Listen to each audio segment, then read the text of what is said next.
DL's Backstage Pass Radio. Show be lit. Once you've been interviewed, tag you in. People are standing in line to get with the best radio announcer you gon' get. If don't know, I guess won't ever know. DL and his team is from the Indy to KCMO. DL's Backstage Pass. DL's Backstage Pass is on your radio, PC, and on your phone. DL's Backstage Pass. DL's Backstage Pass is on your radio, PC, and on your phone.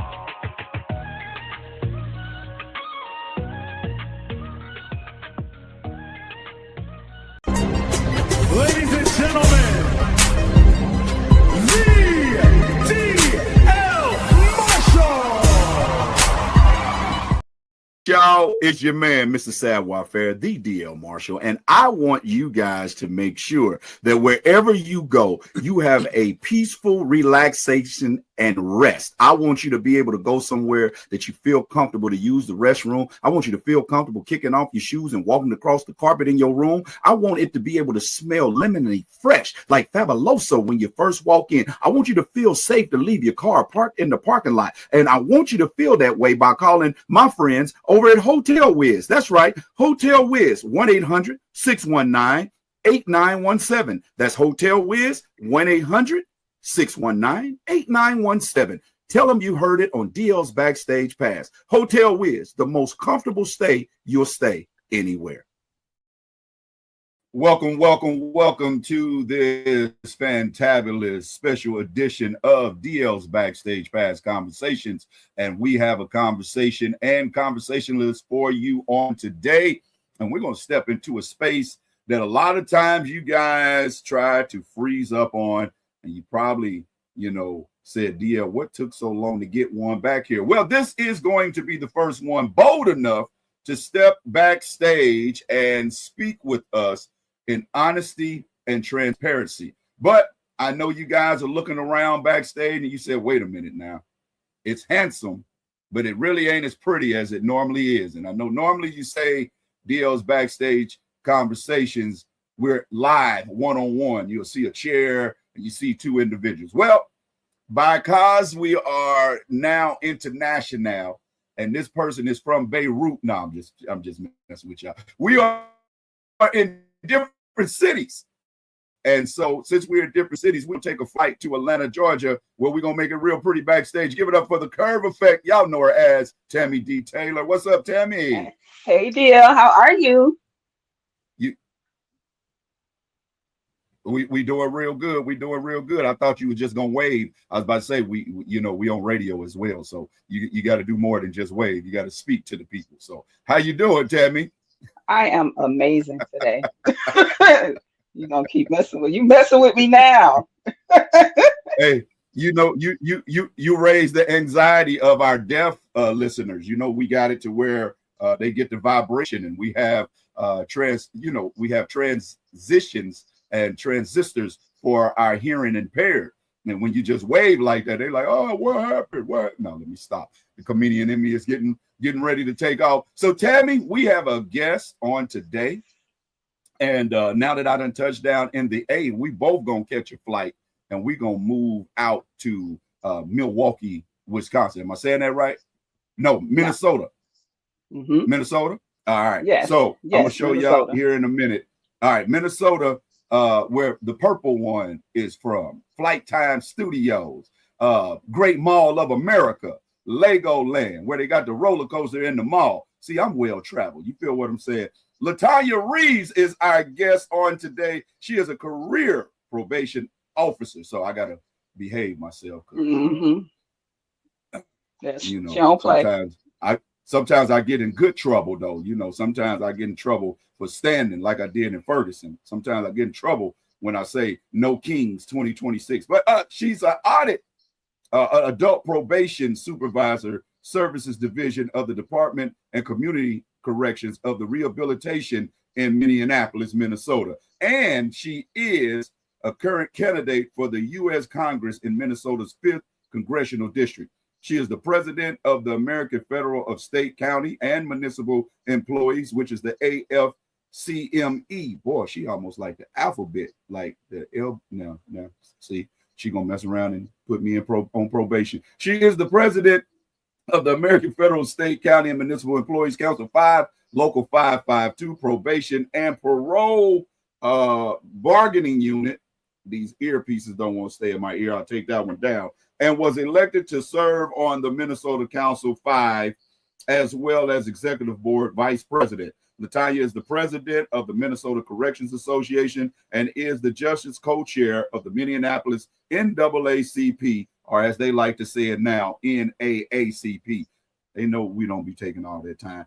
She is a 2023-2024 Herbert H. Humphrey Policy Fellow. She has a Bachelor's of Arts degree in Sociology of Law, Criminology, and Deviance, as well as Political Science from the University of Minnesota Twin Cities. She has a master's degree in criminal justice and is working towards her PhD in criminal justice as well. This winter, she received her honorary doctorate in humanities in Atlanta for her lifelong dedication to helping others. Now, I can't read no more of the bio, else we ain't gonna have time for the interview. But ladies and gentlemen, I want y'all, please, ma'ams, please, sir, we're getting ready to have a very in-depth conversation so that we can do our part backstage and helping this lady be elected to Congress because she's so deserving. Give it up for none other than Miss LaTonya Reeves. Ladies and gentlemen, Thank you so welcome much. to the show, LaTonya. Thank you for having me. I really appreciate it. Welcome. Oh, no problem, no problem. Thank All right, you. now we got some folks that you're gonna be in front of that is going to be very interested on today and what you got to say. But we also have some folks that come backstage that may not understand the importance of voting. They may have the mindset of my vote doesn't count. Now, you are in Minnesota, Minneapolis, and we understand what the racial tension has been in Minnesota way back with the George Floyd, okay? So what we're going to do is we're going to allow you to address all that, but we're going to throw this over to the one that made the connect this time, Miss Tammy D. Taylor. Go ahead, Tammy. Hey, LaTonya. Hey, Tammy. Good to Thank see you. you. Good to see you. Thank you again for joining us. I appreciate you. Yes. So you do so much. You wear so many hats. You're a public servant, you're a leader, advocate, and now a congressional candidate. But who is LaTonya Reeves, like, to the core? What is her heart? What are you? I am a mother. I am a grandmother. I am a public servant. I am someone who wants community to do better, to do well, to thrive. I want workers to have benefits and be able to live. I want people to be able to go out their door, enjoy community. I want people to have the services that they need. I want to have people not living on the street. At the core of who I am is a public servant. I truly believe that I was put here on this earth to be impactful to whomever I cross, which has been the blessing over the last 11 years working in Atlanta and doing all the community service that I've been doing. It's just really truly being a blessing to others. I am someone who loves being, like I said, impactful. I love being in community. I love bringing the knowledge and skills and abilities that I have to the spaces that I sit in. And I love bringing my voice and the voice of my community to those spaces. We're often left out of these conversations. And when we try to open that door, sometimes it's closed in our face because there are some that don't want to give a seat at the table. And I'm looking to kick down all those doors and keep it moving. Awesome. And knowing you, I know that I feel that. Thank you. So, yes, yeah. So when you say that, we have to kick the door in. What are some real solutions for that? Because again, a lot of us feel that our voice doesn't count. So what's some real solutions that you feel for that? Well, I'll start off by saying we know that people are trying to take our right to vote away. We have people in Congress right now and across this country who are saying that they want to limit who can vote at the ballot box. If people are trying so hard to take your vote away, why do we assume that our vote doesn't matter? We have got to stop saying that our vote doesn't matter because it does. There are so many people across this country that have won elections by a slim margin. In Minneapolis, one of the council members won her election by 8 votes. 8 votes. Every single vote matters. And so the solutions that I have is to be in community. I'm going to win this race by talking to everyone. My primary opponent, she has a lot of things that she does in terms of talking to certain communities, and she's really active. But other communities are ignored. And people on the street have been telling me that. This is one of the reasons why I jumped in this race. I have a very strong primary opponent in terms of her name recognition. But people in community are done with all the nonsense. They're done with not being heard. They're done with not being seen. They are done with elected officials who worry about themselves with personal agendas and not worry about community. So solution to that is to get everyone out to vote and let them know that their vote matters. As I've been talking to community, I'm talking to people that have never voted before in their 40s. I didn't know there were such people in Minneapolis. We're a very engaged city that didn't vote. But at 40 years old, in their 40s, they have never cast a ballot in an election. But they have told me that they're going to vote for me, because and they're black folks, because they said their vote didn't matter. People cater to everyone else. They only seem to matter when it's a statewide election, or elected officials or incumbents or even those running for office come into the community and say, hey, it's imperative, it's detrimental, it's a consequential election, you have to vote. And a lot of them are saying, this has been my experience my whole life. You're just now seeing it, and you're only showing up in community in September, October, and November. We're tired of that because then our issues don't get heard. Minnesota has the second highest racial disparity in the country when it comes to housing, income, employment. And Minnesota's a state that takes care of their own, but everyone doesn't feel that way. We're the second highest in terms of disparities behind Mississippi. Mississippi, this is a problem. It's called the Minnesota paradox. It's actually a research study done on it by the University of Minnesota about how far behind Black people are in this state. And we only represent about 450,000 people across the state of Minnesota, but we're so far behind everyone else. And I started asking myself why that is. Again, we're a state that takes care of our own. So solutions are to get everyone involved, to make them know that their issues matter, that we listen to them, stop telling them things and listening to what they need and working for everyone. But we have to start with our most marginalized, because those are the ones that don't show up, and we saw it in 2024. Okay, absolutely, absolutely, and that's something I was not aware of.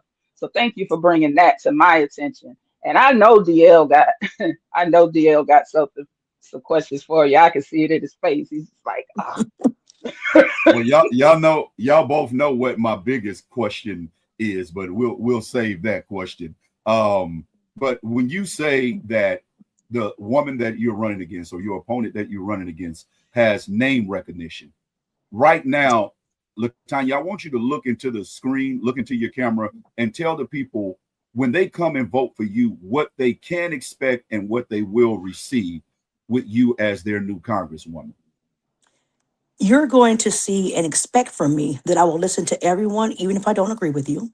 We could be on the opposite ends of the spectrum, but I understand that everyone has value and everyone has voice.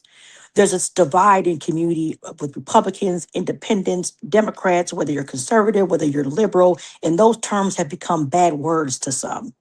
But what we're failing to realize is everyone deserves to be heard. We all pay taxes and we all deserve to be represented. You will find in me someone that will represent all of you.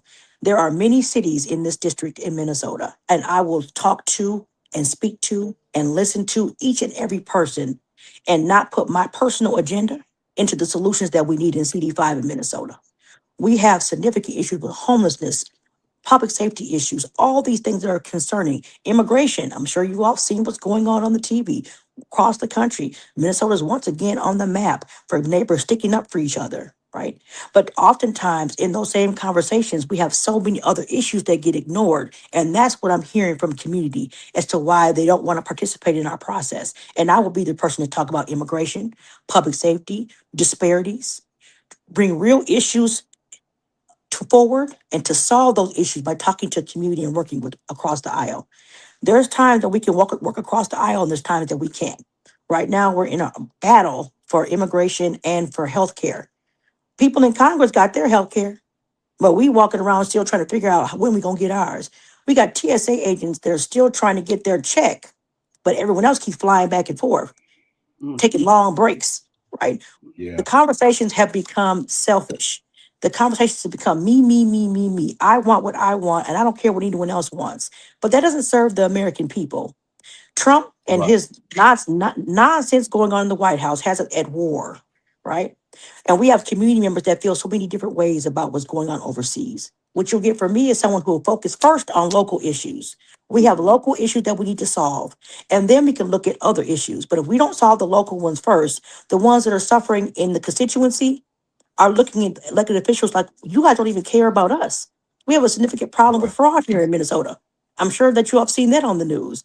We have people that are stealing billions potentially, but for sure millions of dollars from taxpayers for their own personal gain. It doesn't matter to me who did it, right? I know this talking about, oh, they're all in one community. They're not all for one community. Even if people want to look at the news and say what they want to say, fraud is fraud. It doesn't matter who does it. And we as community are the collateral consequences of that fraud. As a probation officer, my clients are not getting services. They're not getting treatment. We have people being kicked out of their homes. So you're going to get from me someone that's going to look at all the issues. They're going to talk about all the issues, not shy away from any of the issues because I don't like them, and try to bring solutions to CD5. You're going to get from me someone that recognizes the value in everyone. I've done legislative work for the union, for the county. I negotiate contracts. You're going to get someone that supports workers, that wants to see everyone thrive, that wants to increase wages for folks because the middle class will keep the country moving. You're going to get someone that's going to advocate for all of the policies, healthcare for all. You're going to get someone who's going to advocate for real public safety, which is not just the police. I've been doing my job and working in this field for 2 decades. Mm. I'm going to bring all my experience that I have to DC and work for everyone. And again, my personal agenda is not going to be the forefront of the conversation. Right now, we have too many people from left, right, in the middle. We're all talking about fraud or accusations of fraud. We need to stop all that nonsense and focus on the issues. And if we have elected officials that are creating too much noise, their personal issues getting in the way of community issues, that has to stop. Because again, I pay taxes to be represented, not for people to be talking about their personal issues all day long. And then I can't even get a phone call, issues resolved. My clients can't get services. My kids can't get services. They don't have health insurance. Those are the issues that we need to be talking about on the ground and not personal agendas. And you won't get that with me. Mm. All right. Hey, guys, if you're just now tuning in, you got it locked to the realest. You got it locked to DL's Backstage Conversations. And we have Congresswoman hopeful LaTonya Reeves out of Minnesota, Minneapolis. And you have to go back to hear her accolades again. But we want to make sure that you guys get to the polls. We want to make sure that you don't allow what's happening in the airports right now with the movement with the TSA being replaced with the ICE agents. And I feel as though it's just a maneuver to get a play in and see how it runs for prohibiting us from getting to the polls to vote. Yeah. What would you say to people, LaTonya, that will want to come out? Like you said, the 40-year-olds have never voted before, has decided to vote for you. What would you tell the voters in Minnesota how not to be detoured by any type of thing stopping them from voting? We all have the right to participate in our democracy. If you are in this country and you have the right to vote, you cannot have that taken away by people that just want to control the process. We should not be scared to go to the polls. We should understand, in particular in the Black community, how powerful we are in swinging elections in this country. But we need everyone to show up to vote. Everyone. They work so hard to take your vote away because they know that it matters. And they know that it deters people and it swings elections. So all the noise that they're talking about, oh, we're going to have people at the polls. In the federal elections, it has barely been found that someone voted in a federal election that was not supposed to vote. That's a tactic to scare people, right? The John Lewis Voting Rights Act, we need to be supporting that. Everyone has the right to vote that lives in this country that has the right to vote. And just because Trump and his nonsense and ICE and all those things are trying to say they're trying to intimidate people, we will not be intimidated. But we can't allow them to intimidate us. We can't allow them to say, you know what, you shouldn't show up at the polls because of A, B, and C. No, you should show up at the polls because your kids, your grandkids, your community, all of those things matter. We see right now what happens when you don't vote. I'm looking at Jasmine Crockett's race in Texas.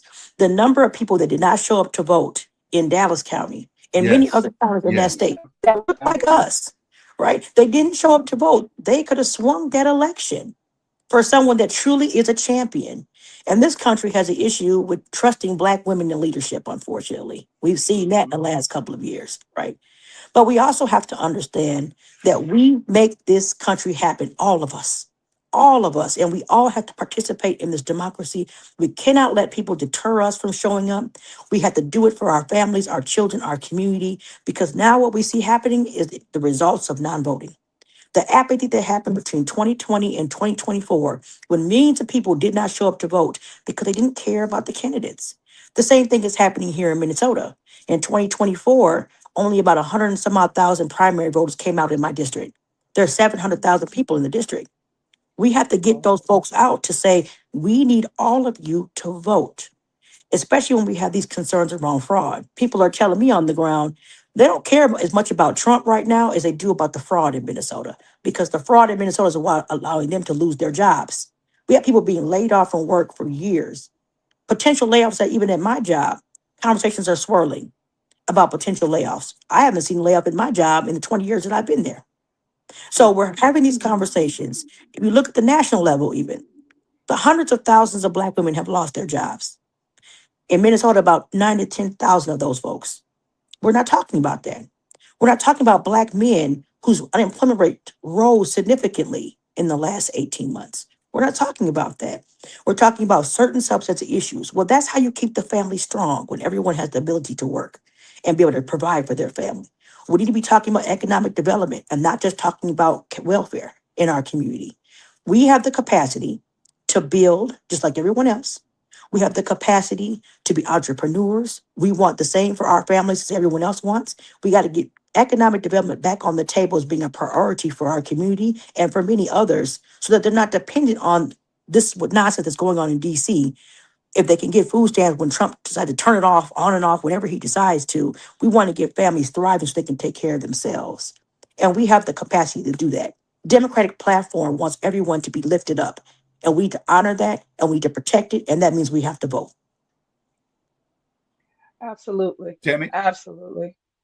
Um, Let me ask you this. What role do you think accountability plays in all this? And I'm not meaning accountability for just individuals, but the Mhm. entire system itself.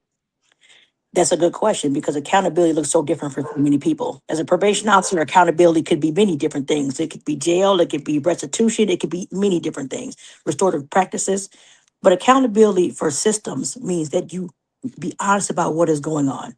It doesn't matter if it's a Democrat, it doesn't matter if it's a Republican, it shouldn't matter who it is. If people are out here doing harm to systems, to community, collateral consequences of that harm, then you have to be held accountable for your actions. Governor Walz here in Minnesota, he's a great governor. If anyone had the opportunity to meet him when he was running for vice president, he is a great guy. He stepped down from running for governor because of what was going on in community, the conversation around fraud. He didn't feel like he would be effective in his role running for a third term, even though he is a great man and did well for Minnesota. But he got blamed for everything, right? He put himself above party. Excuse me, he put party above self and said, you know what? I want to fix the problem. I want to be part of the solution, and I can't do it by running for office. The same goes with my primary opponent. She's got all these things going on, and whether it's true or not, it's not my place to say it's true or not. The problem is that the noise is drowning out the solutions to problems. We have to hold everyone accountable for their actions, whether they're Republican or Democrat. It doesn't matter. And if there's all this noise going around what people are doing, how effective are you? Accountability means effectiveness. If we can't be effective at a job, then we shouldn't be doing that job, because that's not benefiting those that you're working for. And that's what I hear a lot on the ground here is ineffectiveness. People are not being held accountable for their actions, and it's ineffective. Again, we're just to be sitting in positions means nothing if nothing is truly getting done. And so accountability is I'm used to that. I'm used to holding people accountable for their actions in an equitable and a fair way, but it has to happen. And again, it should not matter who it is. Too many people, Democrats that I'm talking to that are real ultra left leaning, say it doesn't matter. We can't hold our people accountable. We got to just Trump, Trump, Trump, Trump. And I'm hearing from people saying, you guys want us to believe what you say about Trump, but you don't want us to believe about anything else on the other end of the spectrum. We have to knock out noise on both sides and just do what's right, do what's fair, hold everyone accountable for their actions, have equitable oversight of whatever we're doing, whether it's putting money in community, programs, whatever that looks like. We have to do it the right way because we cannot build trust if we don't attempt to do it the best way we can. There's just too much going on, especially here in Minnesota, where people don't trust each other, and we have to stop that. I have a question for you, LaTonya. I have pride myself on hearing what isn't said as loud as I hear what is said.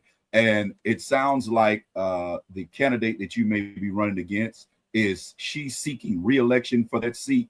And Yes. the second part of that question would be how much accountability is she lacking from what you hear the people saying to you on your campaign trail?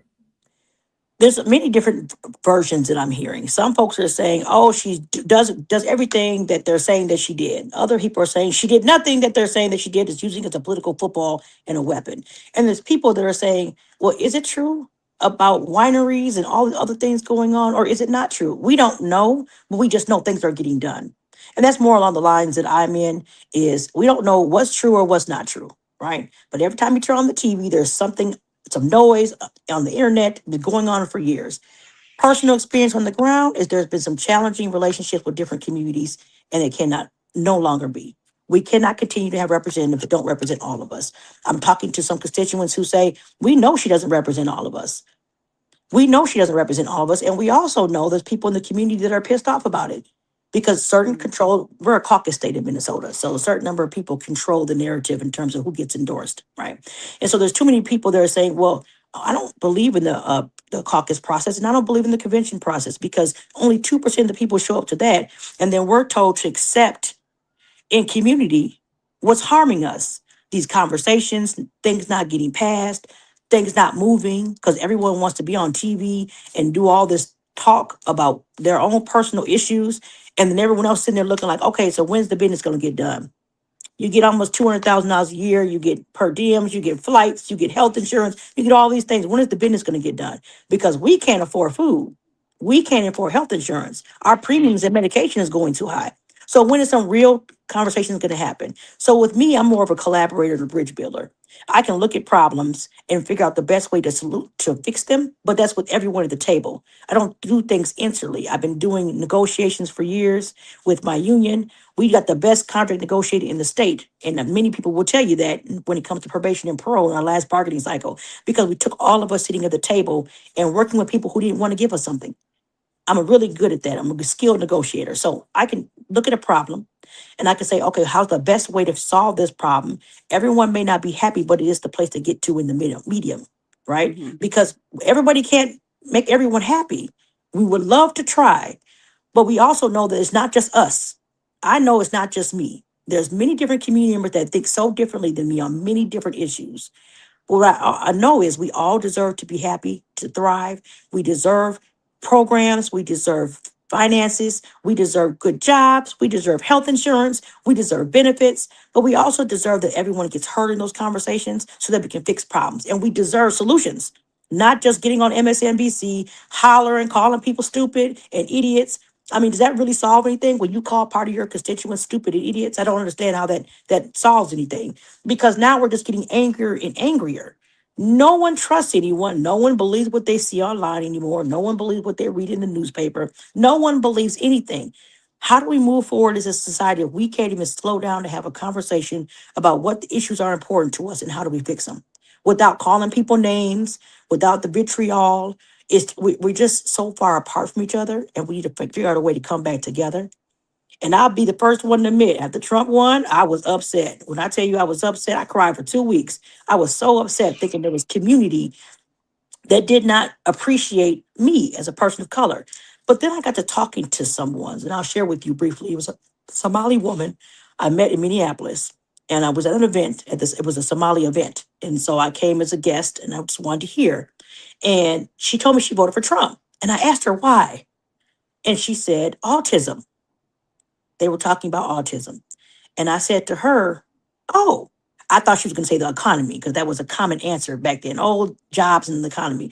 So I paused. I She said, thought you was gonna say it was because he had autism, but go ahead. I digress. well, she said autism because they were the ones talking about it, and her child had autism, and it was the most important issue for her. And first time I can admit that I didn't get mad when someone told me they voted for Trump. It was like an epiphany for me because I said, maybe a lot of people had their own reason. Even if I don't agree with it, they had a reason. And I can try to parse their reason apart, but that gets us nowhere. I can be angry about it, but it gets us nowhere. How do we move forward from it? So we had a really good conversation. And then about 3 months ago, my granddaughter was diagnosed with autism. And I Mhm. thought back to that woman that I heard. I said, would I have done anything different to protect my granddaughter than she did to protect her son? What she thought in that moment. And I said that was a hard one for me. I mean, I could probably never vote for Trump, but I got her idea of what she was saying and why the issue that was important to her, people were talking about it on the other side of the aisle. Mind you, I was at a Democratic event. So she said, I want them to earn my vote back. And that's what we have to do is earn each and every vote that left the Democratic Party back to the Republicans. But we have to do it by understanding that they all have value and they want to be heard. We don't get to shame them. We don't get to tell them, oh, you're stupid and you're idiots. Because even if you feel that way, keep it to yourself. Because that's not what they want to hear. They want to hear solutions to the problems and how we got Right. here. And the only way we're going to move forward in 10 years, if everyone stops screaming and hollering and people start listening and talking, communication, or we're going to be sitting the same here 5 years from now, looking at everyone hollering at each other in Congress and mad because who may be the president, and we got nothing done in 5 years. 40 days here for TSA, 40 days there, not funding the government, people losing their homes because they can't afford to live without a paycheck. I don't know anybody that can live without a paycheck for 1 month, 2 months. Not nobody I Right. know day to day, maybe millionaires and billionaires, but the common folks can.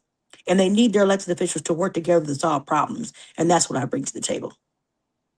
All right, guys, welcome backstage. Backstage Conversations. We have our U.S. Congress hopeful, Miss LaTonya Reeves. She's running for U.S. Congress out of Minnesota's 5th District. And we have had some in-depth conversation with us. And we want to make sure you continue in with the conversation.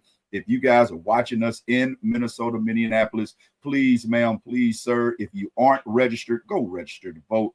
Go get the IDs that are necessary and needed so that you don't get turned away. And please, ma'am, please, sir, research Miss LaTonya Reeves so that you're not just doing it for our sake, but you understand that you have a constituent that is running on the behalf of the people and the communities of the 5th District in Minnesota. And as she take these issues to DC, she'll be able to represent you as well. Tammy? That's right. Okay, so as a probation officer, you have the opportunity to see it, the justice system up close. What are some of the biggest gaps that you see that we're not maybe not privy to, or we just don't talk about? We have too many sentencing disparities across the country. You have some that have indeterminate sentencing and some that have determinate sentencing. So they have caps on how long people can be put in prison and for what. We need to be more uniform. I would like that. Minnesota has been a leader in sentencing guidelines for years, since Mhm. we've had our sentencing guidelines. I want to bring more reentry programs and services. I want to propose legislation that says that if you are convicted of a felony, and you are seeking employment, you should be able to get employment if it has nothing to do with your felony.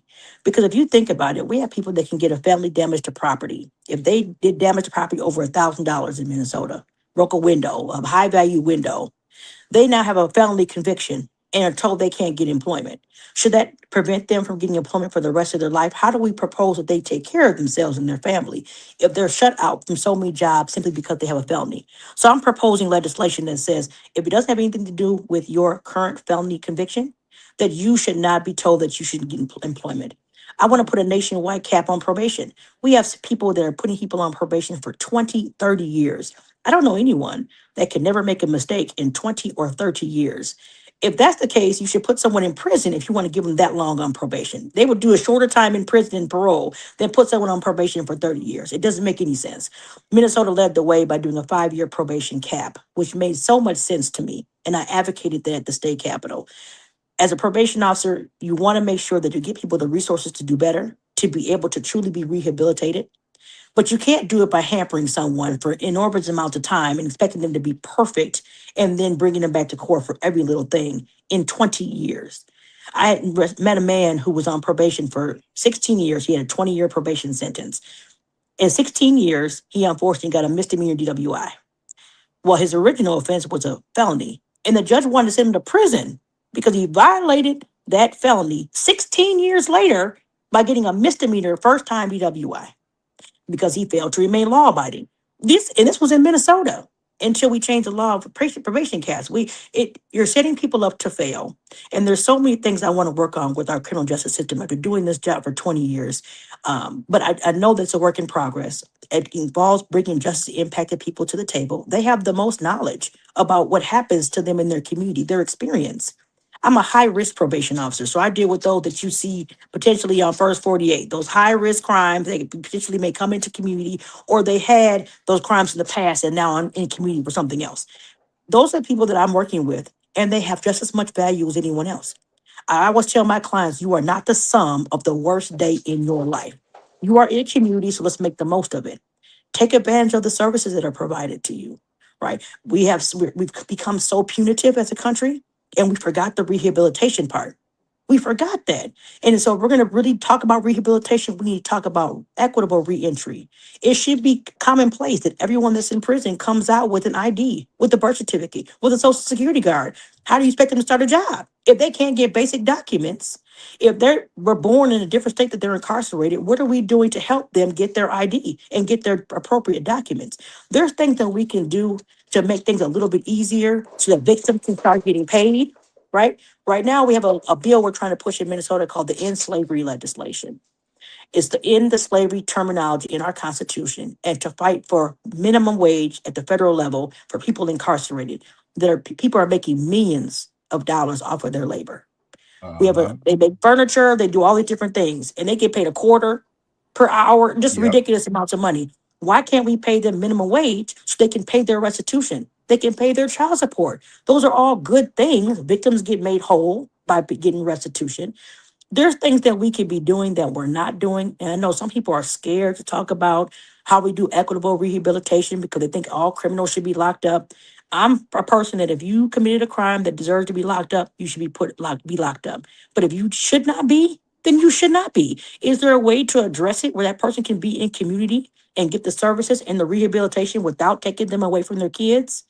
We need to be looking at every single option to make sure we're doing the best job that we can when we have the power to remove someone from community and put them in custody. My son's currently justice impacted. He's currently sitting in a facility. I understand what it means for families to not have access to their family member. My lived experience of someone that's been homeless, who has been just impacted with my family, chemical dependency with my family. I understand what folks are going through in the community. All of my lived experience, the trauma and things that I've been through have put me in this position that the Lord has said, now you bring your knowledge and bring it to the masses, bring it to Congress. Do real good change, not just talk about it, not understand it. I don't know everything, but I know I can find the answer by asking people in community. I know that there's people out there smarter than me that know the changes that need to be made, and I can bring all of my years and skills and knowledge to those same conversations. Try it this way. Let's try it. Let's do something different. Be ready to have that conversation. And the last point I'll share with you, I asked my primary point even before I was thought about running. The day Trump was sworn in, January 20th, 2025, I asked her, you should really think about felony legislation for people that are convicted of a felony. We got a felon in the workhouse. I mean, hell, he had 34 felonies. And the comment that she made to me was, there's no will. And my comment to her was, I do. I have the will. We need people that would make bold changes, make bold policy choices, make bold suggestions on the Congress floor so that we can get some real change and not be scared to be talking about things that really impact the Black and brown community. Because that's what I'm seeing. People just do just enough to feel like they're doing something for the Black and brown community. Or people feel like Democrats in particular say they're going to do 10 different things, but then maybe do half of one. And we're still in the same boat that we were. Now, I believe that the Democratic Party is doing the best they can in a challenging environment. But sometimes that implementation don't quite get down to the ground. And that's the problem that we're seeing and why the Republicans are saying, you know what? We're the one that want to give you what you need. It's become this battle. And I'm seeing too many of our folks go to the Republican Party because they think that that's what's going to be best for them. I don't necessarily believe that, but to each their own in terms of how they believe politically. I believe the Democratic Party is the one to do the best they can to take care of folks. I'm also a DNC member, so I love focusing on Democratic National Committee issues and working on the stuff on the ground that helps people. I do believe we're the party to do that. I believe and know that I am the candidate that will work for everyone in CD5. I am the one that will listen to community. I am the one that will fight for those that you ain't never seen before. The ones that are on the corner, the ones that never show up in our processes. I'm the one that fights for them because I believe everyone deserves it. If we want them to be a part of the community, you got to bring them in. We can't continue to push them out. And that's how we have what we have now with Trump in the White House.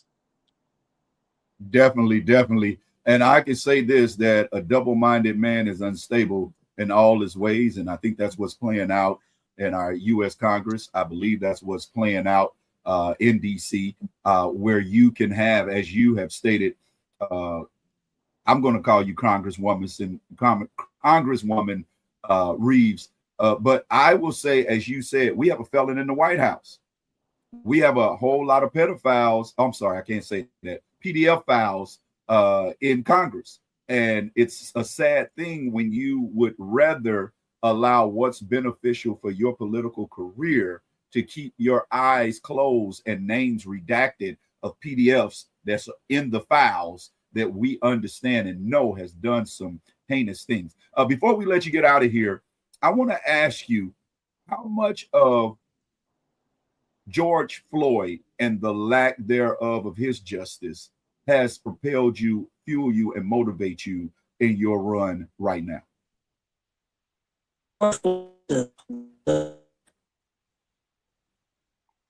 Minneapolis. I talked to folks that said they never even realized how much the disparity was, how Black people in particular were treated by law enforcement. They just opened their eyes to what happens to us on a day-to-day basis. I will say it's more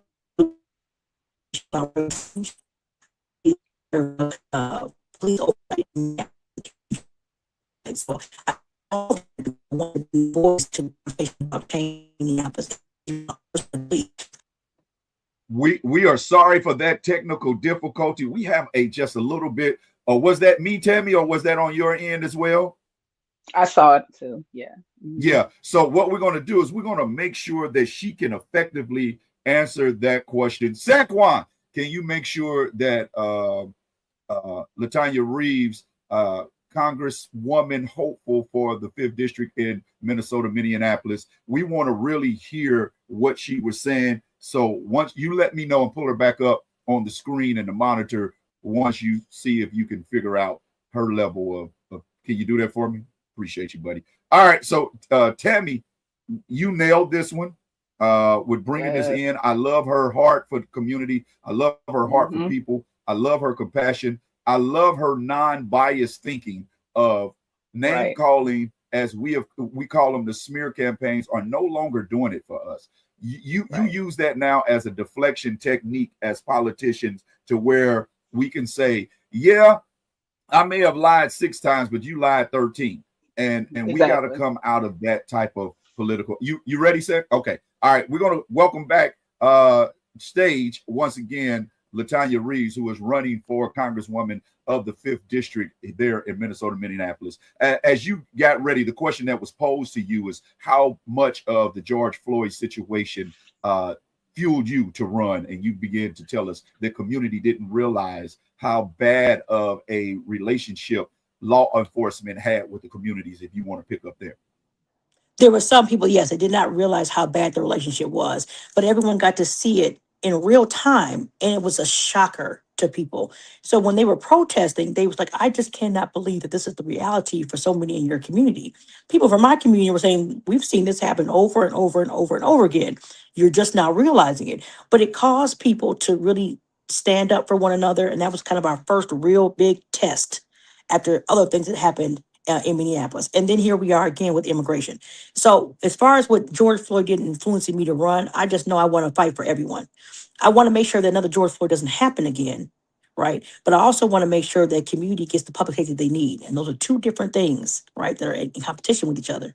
And we need to make sure that the police come when we call, that they treat us with respect. I talked to so many people in North Minneapolis and who tell me all the time, we want the police to come when we call, but we don't want them to kill us when they leave. It's just that simple. And That's right. people don't seem to understand that, because they would say abolish the police. Well, no, a lot of people in my community and many others, they don't want you to abolish the police, but they do want them to not kill them when they leave. And they want equity. I want you to show up in my community like you would show up in anyone else's community, as fast as you would show up in someone else's community. There's times when people need to call the police. But after George Floyd, there was a real big push for alternatives to policing. And we have to respect that as well. Having behavior response show up to scenes as opposed to a police response. The police even, they love it here because they said it frees them up to deal with the worst things that are going on. So I want to continue those conversations in DC after George Floyd. What did we learn? What could we do differently? If anyone has the opportunity to come up here and see George Floyd Square, I encourage you to do it and have a conversations with the community. But there's some things that need to change. We need to figure out how to get him the respect that he needs by getting his memorial done and moving the city forward. That's what I would love to see happen. But I want to take the lessons that we've learned when it comes to policing, when it comes to community advocacy, when it comes to people just hearing what people are saying at the ground level, bring that to DC, because there's so many different opinions on the news channels and what people are saying worldwide. But are we listening to people that are impacted on the ground, right around George Floyd Square, right in the community? They often get lost in the conversation because people are taking it over. So we got to bring it back to the community. Absolutely. I have a Emmy, you have question. another question? Okay. Yeah. So, what it seems like, how accurate is what we're seeing in the media? I know and I'm the same way. A lot of the things I see on the news, I don't believe, or I have to fact check myself.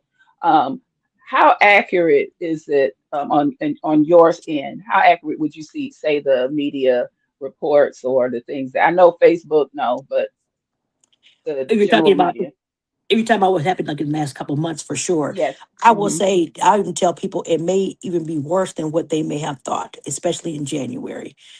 We've kind of come out of that a little bit. Like today, they're having a No Kings rally in St. Paul. Hundreds Mm-hmm. of, expecting 50 to 100,000 people. I know Bruce Springsteen's here.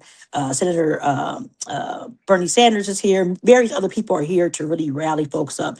I will say, especially during January, I can honestly say I've never been able to tell anyone in my lifetime that I've been tear gassed 3 times.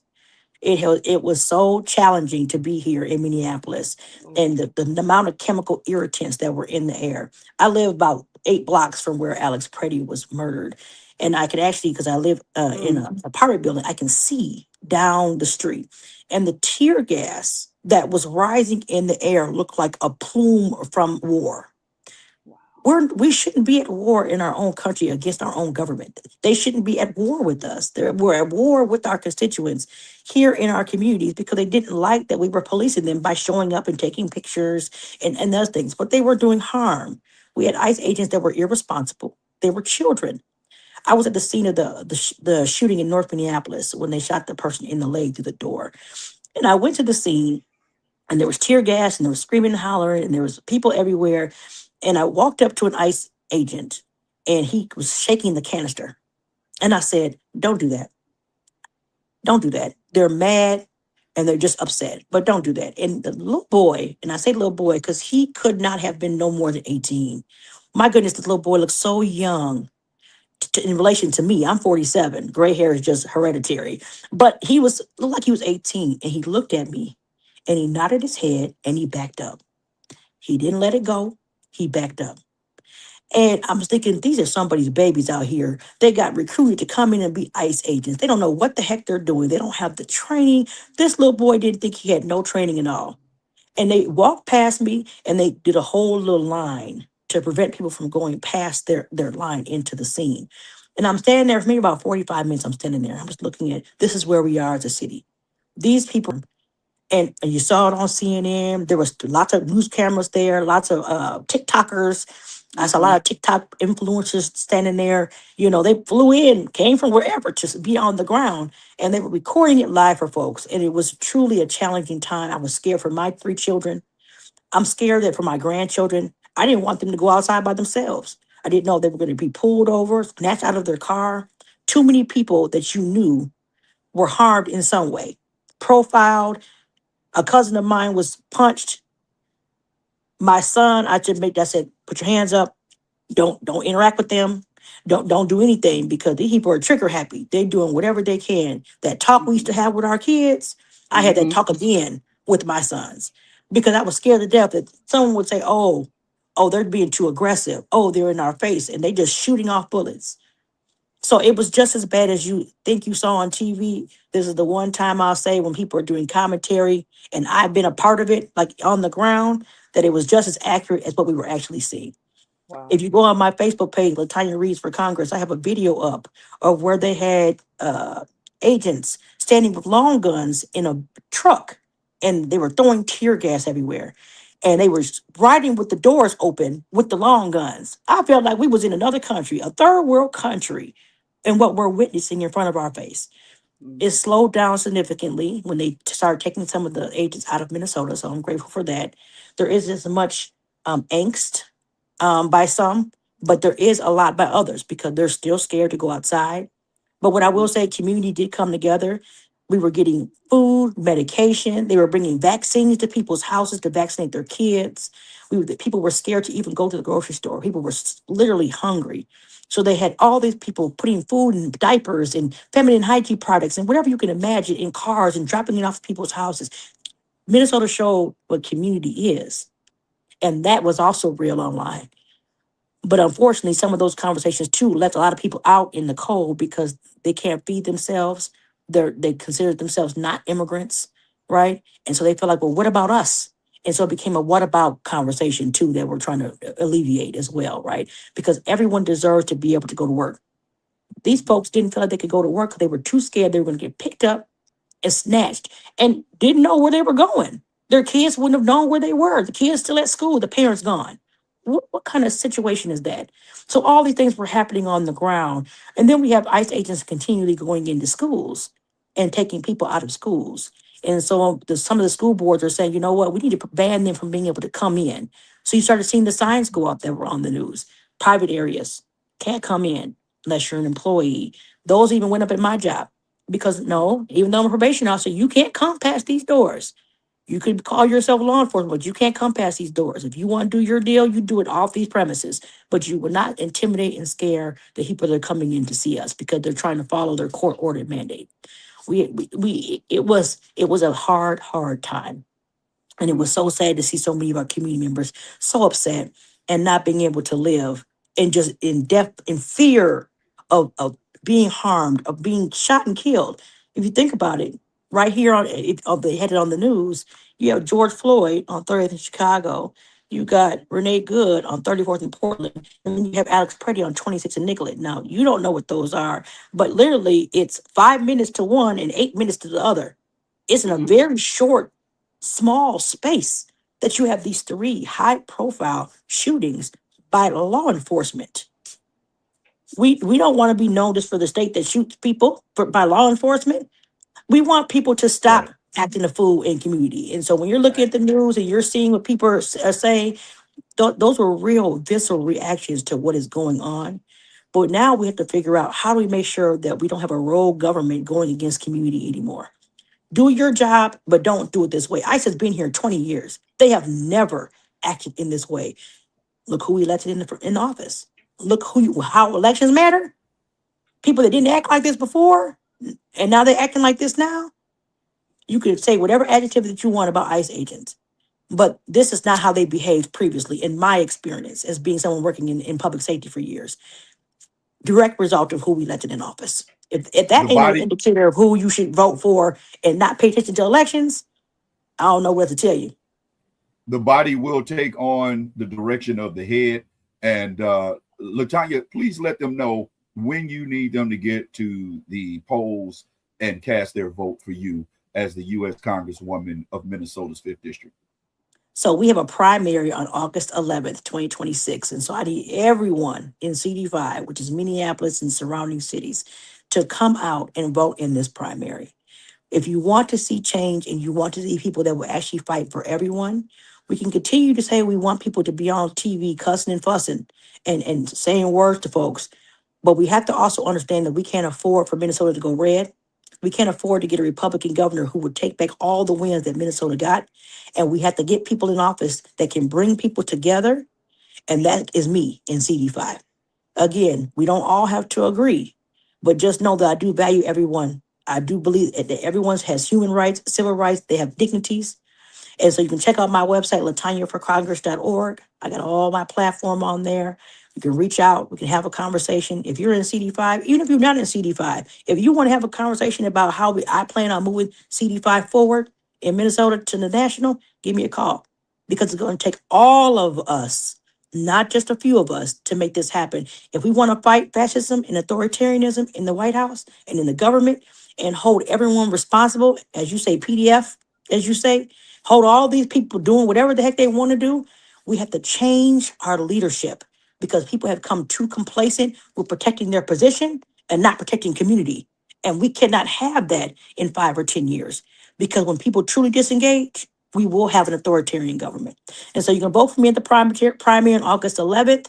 I'm not even worried about November because the primary is the most important date for me right now is August 11th.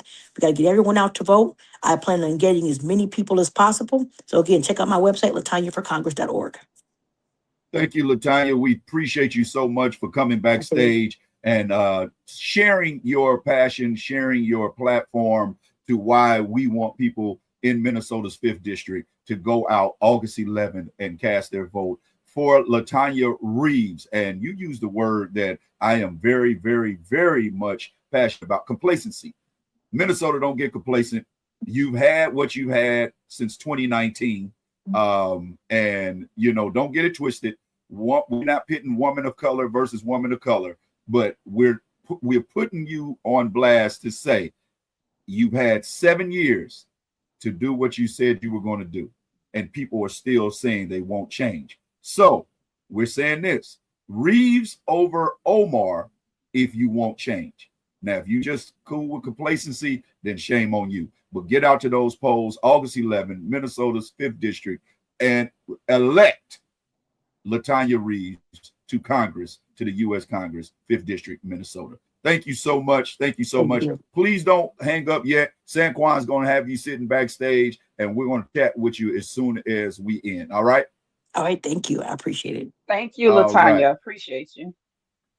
All right, Tammy, we successfully have completed our first mission of the election season, and it is time that we show people the importance of voting. Absolutely. If you are in Minnesota and you are unregistered, please go register to vote. Your voice does matter.